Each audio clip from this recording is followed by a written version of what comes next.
Is a comic review of Planet of the Apes, issue 31, weekend in May 24th, 1975. Now it's 8 pence, 36 great pages. It's all in black and white. You can see black and white there, or now very tanned black and white, but it's still black and white.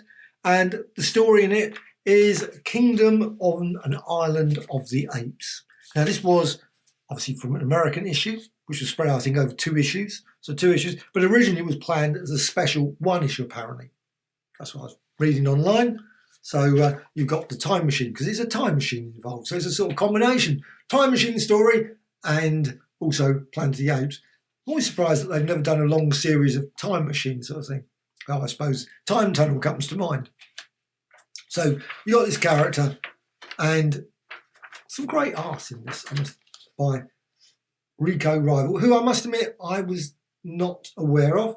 And so you've got the apes there. It takes quite a bit of time to actually get to the apes. So there's a lot of build up of story with obviously the time machine, him showing the time machine, talking about time machine, discussing his love life, etc. So there's a lot of story. And finally, it actually does get to the apes.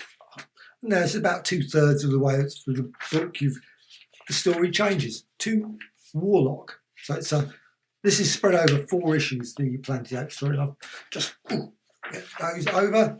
You've got that one, and you've got that one, and you've got that one. So you've got obviously continued for a few more issues.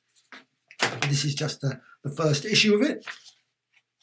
I really love the Planet of the Apes stories, and it's nice to be able to get these, because quite the Planet of the Apes American ones are quite expensive, whereas these Planet of the Apes, the UK ones, you can still find them reasonably priced, which is quite good. So you can pick them up. I genuinely enjoyed the story. I bought all of these when they came out. I got rid of them sadly, and so I've just picked up a few issues. It's got the letters page at the back, Apes Forum, and you've got some really good letters there. I'm a mad Planet of the Apes fan, so am I. So Power of Warlock is the next story, and my favourite artist. I love, well, one of them, Gil Kane, Roy Thomas, the writer, and Dan Adkins, the inker, Herb Cooper, letterer. And you got Warlock. This is really at the early part of the story of Warlock, when it was called Power of Warlock. I can't remember which issue. It might have even been the Marvel premiere at this point. Can't remember the storyline exactly. Did have the essential. I haven't got the essential book. And I would love to see an epic collection. Warlock epic collection would be brilliant. See all those stories again. I haven't read them for quite a while. So Stranger in a Strange Land. That sounds a very familiar title somewhere along the line. So you've got a great Warlock pick there, I must admit. Just great. And he's, of course, on his, I think, Counter Earth or Alternative Earth or whatever it was called. Not that obviously the people of that Earth would have just called it Earth. And you've got some great panel construction. And I just love old Warlock. There was, of course, got one of the gems on his head, which, of course, turns out later in the story to be quite relevant.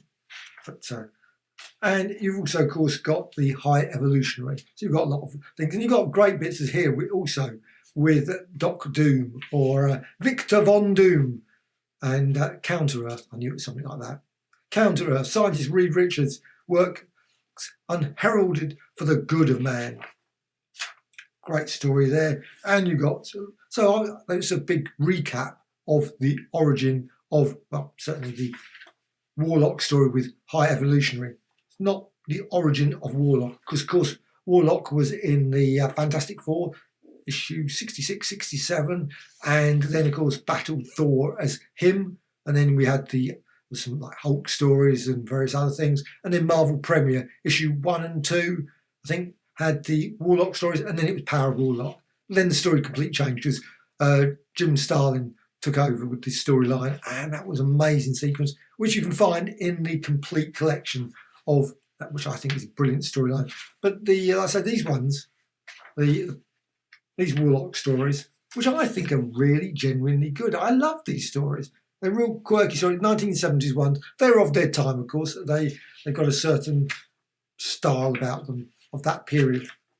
So you've got the story there with the High Evolutionary, and then, of course, with the UK comics, we only had like about 6 or 7 pages.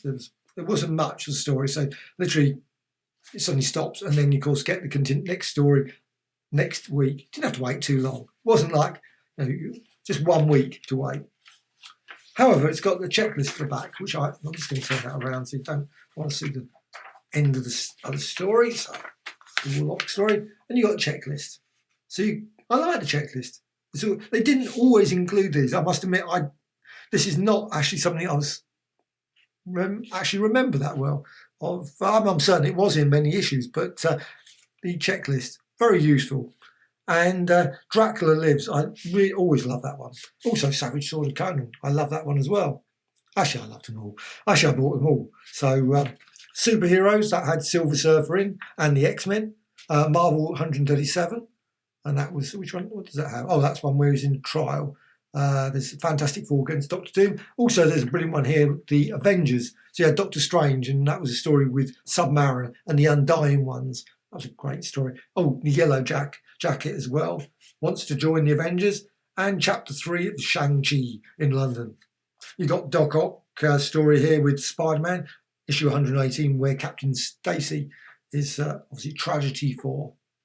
So you got some great stories. That was a great week, actually, for all the there, wrecking the issue there. However, in the next bit, here's the wildest patch yet. You've seen our regular Marvel patches. Now imagine one 7 times as big. A Spidey cover patch. I wonder how many people actually bought those. I imagine they're probably quite collectible now, but something that I didn't go for. So, and £1 as well. Postal order or cheque for £1. So, Planet of the Apes, issue 31. These are great little issues, and you can obviously regularly find them. Places like 30th Century Comic Books, the shop. I love that shop. Absolutely superb. Obviously got an online website, worth checking out, definitely. Obviously, of course, other places. eBay comes to mind, eBid, etc. So, Planet of the Apes.